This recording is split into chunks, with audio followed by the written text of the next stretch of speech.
So this series has been running for well over a year, and I still get people that ask me, Liam, if you don't like the Pokemon anime, why'd you bother watching it? Yet here's the thing, and I think most of you guys know this, but there's just a small subsection of people that don't realize this. I love the Pokemon anime. I've been watching this anime since I was a little boy, since I was 11 years old, and I absolutely loved it then, and I absolutely love it now. And going back and watching all the old episodes is super fun for me because there's that huge nostalgia factor. But just because I love something doesn't mean I can't critique it. And I get it, the people that are asking these questions are probably teenagers who are too young yet to realize that you can be a fan of something and enjoy it while still recognizing its fallbacks and its flaws. But I do think it's worth reminding everybody that this series is satirical. What that roughly means is that the things that I'm talking about, I am very much exaggerating how much I actually care about them. Like, spoiler alert, we're going to talk about another typo in an episode title card. But at the same time, if I didn't talk about it with passion, if I didn't talk about it with a little bit of, a little bit of emotion behind it, it wouldn't be nearly as interesting as if I just went, this title card has a word incorrect and that is not correct. Like, that'd just be so boring. To all the lovely people out there who have watched this series so far, who understand the concept, because it's so simple. I'm just pointing out goofs and gaffs in Pokemon episodes. Some of them aren't even goofs and gaffs, they're just me saying stupid things about particular scenes in the anime. Just enjoy it. If I say something negative about your favorite character, there's no reason to get offended on that character's behalf because this is just for fun. It's just for shits and giggles, and I have a load of fun making it, and I'm going to keep making it whether you like it or whether you don't like it, whether you get it or whether you don't get it. So, shut the fuck up. Today's episode begins with Ash having a nightmare about competing in the Pokémon League when he's suddenly woken up by Mimey vacuuming his face. Now, we could chalk this up to being an honest mistake by Mimey, but after Ash sits for a moment contemplating what just happened, Mimey just shoves the vacuum cleaner in his face once again, proving that this unprovoked attack of suction was 100% deliberate. Mimey's a bellend. Pass it on. Also, unprovoked attack of suction was your dad's nickname in college. Just saying. Once again, we have a typo in the title card. And no, it's not Po-ké spelt with a hyphen that's the problem, because that's there to make the title sound like the OK Corral, although I would argue that you don't need the hyphen for people to get that. Although saying that, it's super unlikely that kids that are the target demographic of this show would have heard of the OK Corral, but that's besides the point, I guess. The mistake here is the extra L on Corral. Now, whilst I appreciate that this point is really nitpicky, this is the second episode title card in a row that has had a typo. Someone in the animation team and everybody in the editing team needs to wake up because this kind of stuff should not be happening on a professional television show. And for those of you who were like, well, actually, Liam, I think you'll find the last title card that said Mr. Mimey Time wasn't a typo because Ash's mum calls Mr. Mime Mimey. if that is the case, then why did Veronica Taylor read out that title card as it's Mr. Mime Time? And why does the Pokemon TV website still today have this episode listed as it's Mr. Mime Time, not Mimey? So either my argument is correct and that episode did indeed have a typo in the title card, or your argument is correct, which means that Ash's voice actor got the title of the episode wrong, as did the official website, and they still haven't updated it in 2021. I know which one my money's on. But getting back to this episode's title card, that typo is undeniable. Crappy title anyway. Ash's mum asks Ash how he slept, and he says, I slept okay, until your Mr. Mime came in and woke me up. Wait, I thought Mimey was Ash's Mr. Mime. Make your mind up, Pokemon, which is it? It gets even more confusing when Ash asks Mr. Mime to wipe the smirk off Misty's face, and Delia says that Mimey only listens to her, to which Ash is surprised. You see, if this was Delia's Mr. Mime, then surely Ash wouldn't be surprised to find it only listens to her, because that's how Pokemon that have been caught work, right? But Ash is surprised, which means he must be surprised at the fact that his Mr. Mime only listens to his mum. But he literally just referred to it as her Mr. Mime, so who even knows at this point? I don't even think Pokemon know at this point who owns Mr. Mime. Meanwhile, Team Rocket are upset because they haven't caught a single Pokemon for the boss. I mean, Jessie did catch a Lickitung that she barely uses, you could always give him that. Now then, let me know in the comments if you'd forgotten that Jessie had Lickitung at this point. I know I did. All of a sudden, the Team Rocket headquarters explodes and we see Giovanni's secret ultimate Pokemon flying away. That's a shame. I guess we'll never find out what this Pokemon is now. Oh, real quick for any stupid people watching, I know this is Mewtwo. Everybody knows this is Mewtwo. But imagine being a young kid whose parents can't afford to take them to see Pokemon the first movie in theaters. Who's sat there with no idea what this thing is and this is the last they ever hear of it? I guess this is Pokemon's way of saying, want more context? Don't be so bloody poor then. Also, let's ignore the fact that Mewtwo is flying using its psychic powers, but for some reason is making aeroplane sounds? Maybe he's just doing that for fun? Giovanni is something else. An entire building explodes around him and he is completely unscathed. What is he, some kind of cyborg? Jessie and James ask if there's anything they can do to help, and Giovanni tells them just to do their jobs for a change. Meowth then says that's Giovanni giving them a major vote of confidence, but it just isn't. Mate, he told you to do your jobs for a change, which means that he thinks so far you've done naff all. That's not a vote of confidence. That's asking for you to finally start doing what you're being paid for. When Ash and friends get to Professor Oak's lab, they find that Gary is there too, and I don't get why Gary's so smug after failing to get the Earth Badge. Ash Ketchum won an Earth Badge that very same day, so I don't get why Gary is being all Billy Big Bollocks right about now. Well, actually, Liam, I think you'll find that Gary only failed to win the Earth Badge because Giovanni cheated and used Mewtwo. Yeah, that is true, but if you remember in the first movie, Mewtwo explains that the armor suppresses his powers. That means that Gary couldn't beat a Mewtwo at less than 100% power with two Pokemon at the same time. Sad, really. And Ash won his Earth Badge whilst Jessie and James were also cheating, so Gary's not really got a leg to stand on here. Oak refers to Ash Ketchum and Gary as Pallet's two top trainers. Listen, you can't really call them the top trainers when only 4 kids left on a Pokemon journey. Wait a minute. 4 kids left Pallet Town. And this anime is dubbed by 4 Kids Entertainment.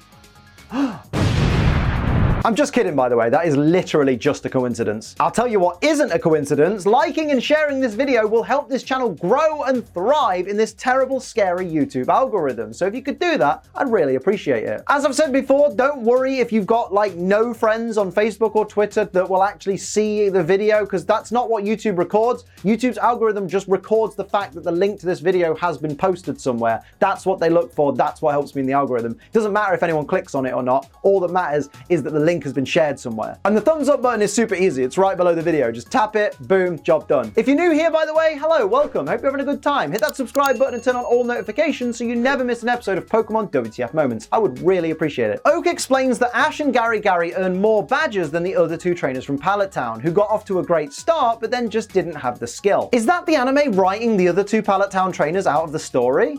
If so, that's a real shame. It would have been amazing if one of those 2 would have turned up in one of the later seasons of the anime, just like, yeah, I left Pallet Town just before Gary and this is my story. Like, why would you just write that character off so early? Talk about a missed opportunity. Oak tells Ash and Gary to work hard and train for the Pokémon League, but Gary says even if Ash had a year to train, he'd still beat Ash with both hands tied behind his back. Gary, mate, we're talking about Pokemon battles here. All you have to do is shout commands to your Pokemon. Having your hands tied behind your back wouldn't affect that at all. Use your noodle, lad. Fair play to Team Rocket for finding Ash's home. I didn't even realize they knew his name, so they must have done some really good sleuthing to track his address down. Then again, there are like, what, 4 buildings in Pallet Town, so maybe they just did eeny, meeny, miny, mo. Mate, what the hell is Mimey's problem? Team Rocket are in disguise, so for all he knows, they're just a regular pair of reporters. And he just turns up and sweeps them away from the house as they're talking to Delia. That's not how you treat guests, mate. Gary whips out his Krabby, which is absolutely massive when compared to Ash's. He then explains that he keeps rotating his Pokemon so that they all get to battle and get bigger and stronger. But Gary, wouldn't rotating them just make them dizzy? Alright,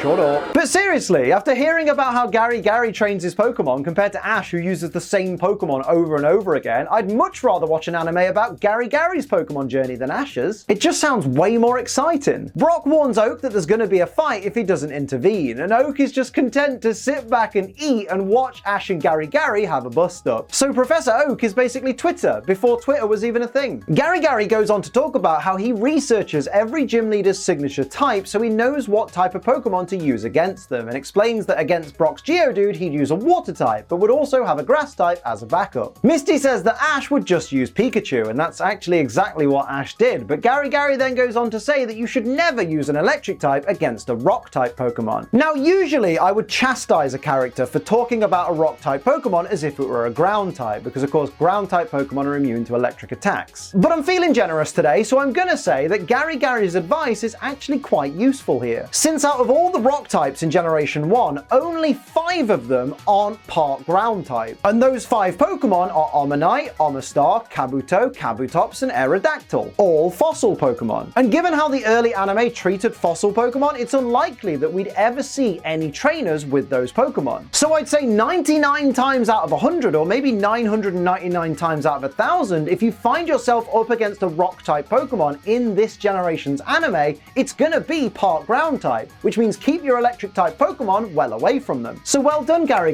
Sound advice, lad. Professor Oak checks both Ash and Gary's Pokedexes and finds that whilst Ash has seen over 100 Pokemon and Gary has only seen 60, Gary has caught significantly more Pokemon than Ash. Granted, that isn't hard, since at this point in the anime, Ash has only caught 41 Pokemon, 30 of which are Tauros, and this is if we include Mr. Mime, whose ownership is kind of up in the air at the moment, and if we include Pikachu, who he was given at the start of his journey, so it doesn't really count as a capture. Not to mention, 2 of those Pokemon are Primeape and Butterfree who he's already released, and Primeape he's already given away, never to be seen again. Mate, that is tragic. Imagine wanting to be a Pokemon master, but barely bothering to catch any Pokemon. Ash, mate, get in the bin. Yep. Look how pathetic that really is. 65 episodes in, although technically the Christmas special was 2 episodes, so we're like 67 full episodes in at this point, and Ash has 2 Pokemon outside of his party if we don't count the 30 Tauros. It's somehow worse when you actually see it, like as a visual thing. Pokemon Master really is a long way away, isn't it? Oak says that Gary has caught over 200 Pokemon so far, and Gary says you can never have too many Pokemon, and the more Pokemon you have, the better position you're in to win battles. Gonna have to disagree with you there, mate. Realistically, if you've caught over 200 Pokemon, at best, you're only really gonna have time to train a fraction of them. So either some of those Pokemon just aren't getting trained, or you're trying to train too many Pokemon at the same time, and none of them are getting any real one-to-one training. Now, I will contest that catching multiple Pokemon of the same species gives you a better chance of finding a standout Pokemon of that species, but don't act like catching loads of Pokemon suddenly makes you way better at training them. You're still a 10-year-old, mate. Ash tells Gary he may have a lot of Pokemon, but he bets they're not his friends. Mate, how can you possibly make that assumption? Just because he's caught a lot of Pokemon doesn't mean that he can't have bonded with a select few. Both Pokemon he sent out against Giovanni, Nidoking and Arcanine, were weak to Golem and Kingler's typing, yet he still used them. And maybe that's because those 2 Pokemon, regardless of their typing, were the 2 that he's bonded with the most. Never assume. It makes an ass out of you and me. Although I'm not involved in this, so just you. Direct quote from Oak. Pokemon are special and need our special care. I'd argue that Pokemon don't need our special care at all. In fact, they probably live much happier lives in the wild without human intervention. But hey, that's just me. Meanwhile, Team Rocket are making their way through the back entrance of Oak's research area when they accidentally disturb a nest of Beedrill. I'm just saying, if Beedrill are as deadly and as dangerous as the anime makes them out to be, you would think Oak would have put up a few warning signs in this particular area, just in case he, or in this case a trespasser, got attacked. I mean, it is their own fault for trespassing, but still. A Snorlax blocking the path and Team Rocket not bothering to just go around it is a great callback to the original Pokemon games. Even if that does mean it leaves them at the mercy of the Beedrill, I still like the callback. Mate, Oak's computer system that he uses to check on the condition of the Pokemon he's supposed to be looking after is so poorly optimized. Like, he has to scroll through the entire list of Pokemon and check that each one has been marked as okay by the computer. Why isn't this computer keeping a database that he can filter to only show the Pokemon that need his immediate attention? You could save so much time, lad. And you guys can save so much money on G Fuel just by using code ACE at checkout. Today I'm drinking the brand new flavor Clickbait. It tastes of cherry and pomegranate, and my word,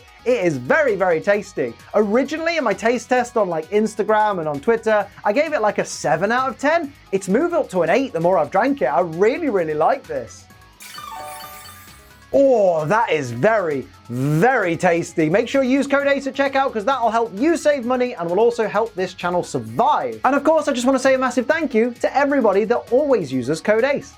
You're the best. Hold on a minute. Shiny Nidoran, male and female in Generation 1? Which Pallet Town trainer caught those? It clearly wasn't Ash or Gary, so whichever of the other two Pallet Town trainers it was, they shouldn't have given up on being a trainer. They should have just become a shiny hunter. No matter how many times I look at it, this Primeape just doesn't look right, but I can't figure out what it is. Is the body too small? Is the face too big? Is it just a little bit too hench even for a Primeape? Let me know what you think down in the comments, because I'm really confused. It just doesn't look right, does it? Direct quote from Dexter. Doduo, the twin bird Pokemon. It runs faster than it can fly. And it can run faster than Dodrio, according to the in-game Pokedex, even though Dodrio has a higher speed stat. And that is a fact I will never stop bringing up because it's one of my favorites. In fact, that's something else you can tell me in the comments. What is your favorite random, ambiguous, weird Pokemon fact? Oak says he designed this place so he could study Pokemon the proper way, in their natural habitat. But Oak, I don't remember Pokemon in their natural habitats being hand-fed and going into Pokeballs at the end of each day, and having body scans in between. But whatever helps you sleep at night. Oak says Pokemon frequently take on the characteristics of their trainers. Ash takes this as an opportunity to call Misty stupid, since her Psyduck must be like her. But does that mean that if I were in the Pokemon world, my Poliwhirl would be a depressive narcissist with a tendency to procrastinate? Poor blue boy. I wouldn't wish that on anyone. Brock goes full neckbeard incel and says that if Susie loved her Vulpix and gave it to him, and now Vulpix is like him and she still loves it, then she must love him. Listen, if the Olympics handed out medals for mental gymnastics, you'd have just bagged the gold then for sure. I think it's way more likely that if Susie loved her Vulpix and gave it to Brock, and then Vulpix became more like Brock, she wouldn't even want the Vulpix back. Look, I know I criticize the Pokemon anime as part of my job, which you all seem to be loving, by the way, so thank you very much for 1.63 million subscribers. I'm sure we'll get that extra zero eventually. But I will never deny the incredible job the anime did of making Muck the most adorable thing imaginable. Look at this face! How could anybody not love this face? Sure, it probably stinks of shit, but he just wants to be fussed, bless him. Ash's Muck dives on Professor Oak and instantly starts grinding on him. Okay, I take it back,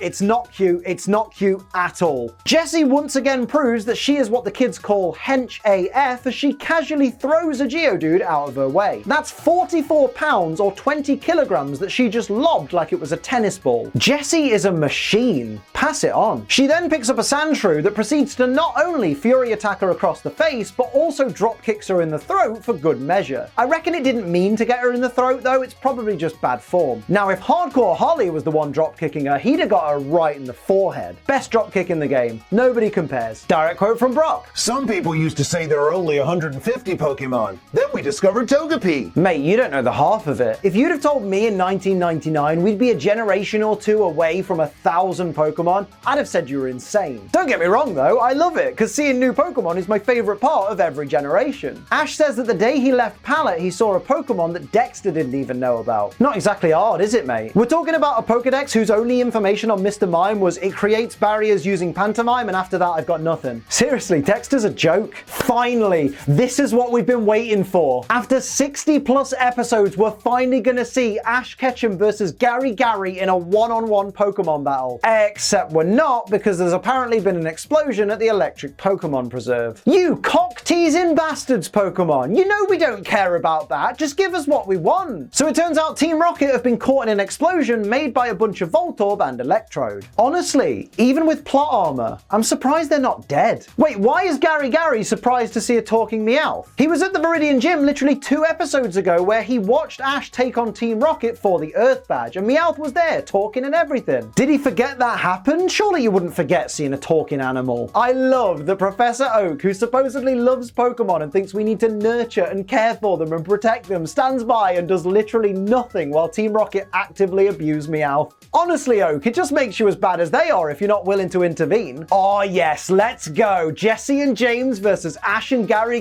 It's not the battle I wanted to see, but it's one that I'm very much excited to see. Gary. Except we're not going to see that because Ash's Tauros herd runs in and sends Team Rocket blasting off. So what you're telling me is any potential conflict in this episode has been instantly dissolved. So what this episode boils down to is a bunch of people talking and nothing of note happening. Christ, maybe the episode should have been called Filler at the Filler Corral. Not my best joke, but I'm annoyed.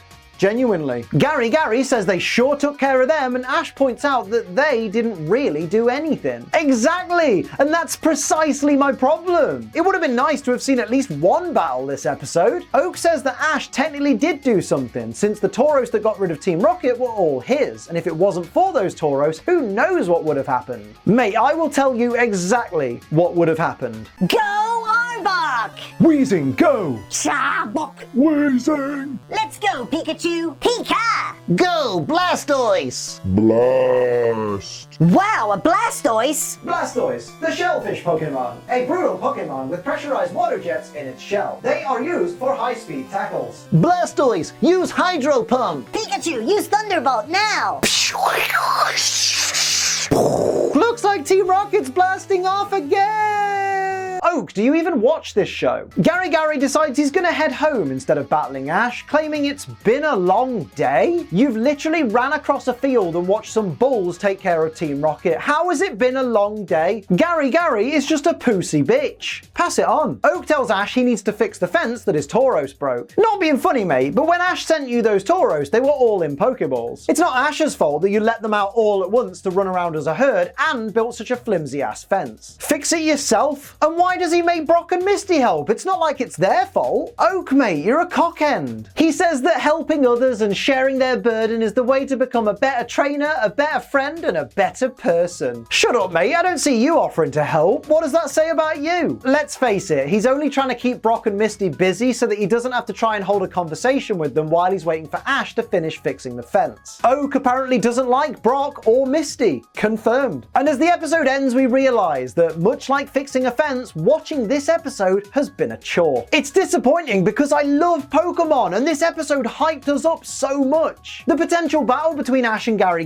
that didn't happen. The potential double battle between Ash and Gary against Jesse and James, which also didn't happen. It just didn't deliver at all. If anyone out there is keeping track of Pokemon episodes you can absolutely miss and it won't affect the story at all, this is one of those episodes. So those are my WTF moments of Pokemon Season 1, Episode 65, Showdown at the Po-ké Corral. Let me know your favorites and any that I missed down in the comments below. Don't forget to like, share, and subscribe. Head over to twitch.tv/AceTrainLiam for all of my live streams. Tonight, I will be streaming new Pokemon Snap. Come and hang out. And use code ACE for money off G Fuel. But until next time, I'm Ace Trainer Liam. Keep on training.